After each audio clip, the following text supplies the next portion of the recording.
Instruções dos Espíritos, mundos superiores e inferiores. Resumo do ensinamento de todos os espíritos superiores. A classificação de mundos inferiores e mundos superiores é antes relativa do que absoluta, pois um mundo é inferior ou superior em relação aos que se acham abaixo ou acima dele, na escala progressiva. Tomando a Terra como ponto de comparação, pode-se fazer uma ideia do estado de um mundo inferior, supondo os seus habitantes no grau evolutivo dos povos selvagens e das nações bárbaras que ainda se encontram em nosso planeta, como restos do seu estado primitivo. Nos mundos mais atrasados, os homens são, de certo modo, rudimentares. Possuem a forma humana, mas sem nenhuma beleza. Seus instintos não são temperados por nenhum sentimento de delicadeza ou benevolência, nem pelas noções do justo e do injusto. A força bruta é sua única lei. Sem indústrias, sem invenções, dedicam sua vida à conquista de alimentos.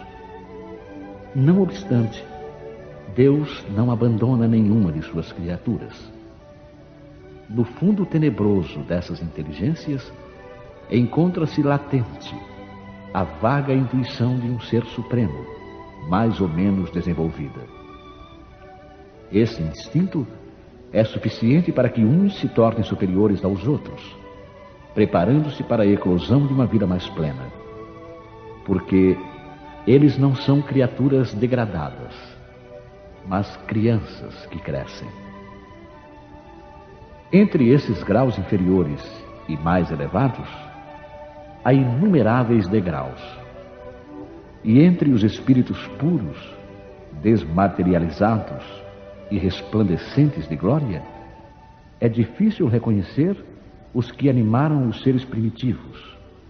Da mesma maneira que no homem adulto é difícil reconhecer o antigo embrião.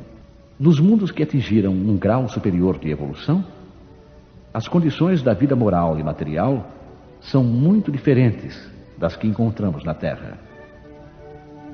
A forma dos corpos é sempre, como por toda parte, a humana, mas embelezada, aperfeiçoada e, sobretudo, purificada. O corpo nada tem da materialidade terrena e não está, por isso mesmo, sujeito às necessidades, às doenças e às deteriorações decorrentes do predomínio da matéria. Os sentidos, mais sutis, têm percepções que a grosseria dos nossos órgãos sufoca. A leveza específica dos corpos torna a locomoção rápida e fácil. Ao invés de se arrastarem penosamente sobre o solo, eles deslizam, por assim dizer, pela superfície ou pelo ar, pelo esforço apenas da vontade, à maneira das representações de anjos ou dos manes dos antigos nos Campos Elíseos. Os homens conservam à vontade os traços de suas existências passadas e aparecem aos amigos em suas formas conhecidas, mas iluminadas por uma luz divina, transfiguradas pelas impressões interiores que são sempre elevadas. Ao invés de rostos pálidos, arruinados pelos sofrimentos e as paixões, a inteligência e a vida esplendem com esse brilho que os pintores traduziram pela auréola dos santos. A pouca resistência que a matéria oferece aos espíritos já bastante adiantados facilita o desenvolvimento dos corpos e abrevia ou quase anula o período de infância. A vida, isenta de cuidados e angústias, é proporcionalmente muito mais longa que a da Terra. Em princípio, a longevidade é proporcional ao grau de adiantamento dos mundos. A morte não tem nenhum dos horrores da decomposição e, longe de ser um motivo de pavor, é considerada como uma transformação feliz, pois não existem dúvidas quanto ao futuro. Durante a vida, não estando a alma encerrada numa matéria compacta, irradia e goza de uma lucidez que a deixa num estado quase permanente de emancipação, permitindo a livre transmissão do pensamento.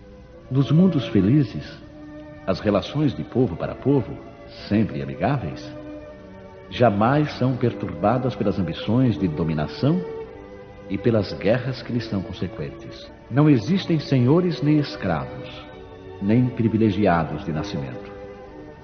Só a superioridade moral e intelectual determina as diferentes condições e confere a supremacia. A autoridade é sempre respeitada, porque decorre unicamente do mérito e se exerce sempre com justiça. O homem não procura elevar-se sobre o seu semelhante, mas sobre si mesmo, aperfeiçoando-se. Seu objetivo é atingir a classe dos espíritos puros. E esse desejo incessante não constitui um tormento, mas uma nobre ambição que o faz estudar com ardor para os igualar. Todos os sentimentos ternos e elevados da natureza humana apresentam-se engrandecidos e purificados. Os ódios, as mesquinharias do ciúme, as baixas cobiças da inveja são ali desconhecidos. Um sentimento de amor e fraternidade une a todos os homens, e os mais fortes ajudam os mais fracos. Suas posses são correspondentes às possibilidades de aquisição de suas inteligências. Mas ninguém sofre a falta do necessário, porque ninguém ali se encontra em expiação. Em uma palavra, o mal não existe. No vosso mundo, tendes necessidade do mal para sentir o bem, da noite para admirar a luz, da doença para apreciar a saúde. Lá, esses contrastes não são necessários. A eterna luz, a eterna bondade, a paz eterna da alma proporcionam uma alegria eterna que nem as angústias da vida material, nem os contatos dos maus que ali não têm acesso poderiam perturbar. Eis o que o espírito humano só dificilmente compreende. Ele foi engenhoso para pintar os tormentos do inferno, mas jamais pôde representar as alegrias do céu. E isso por quê? Porque, sendo inferior, só tem experimentado penas e misérias e não pode entrever as claridades celestes. Ele não pode falar daquilo que não conhece.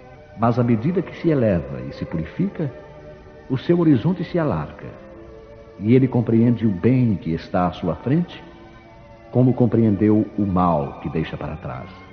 Esses mundos afortunados, entretanto, não são mundos privilegiados, porque Deus não usa de parcialidade para nenhum de seus filhos.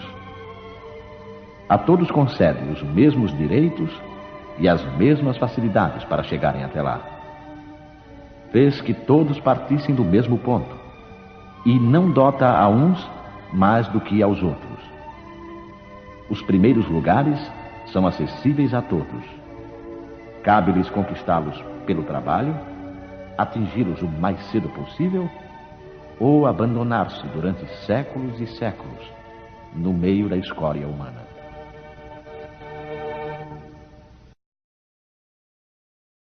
Instruções do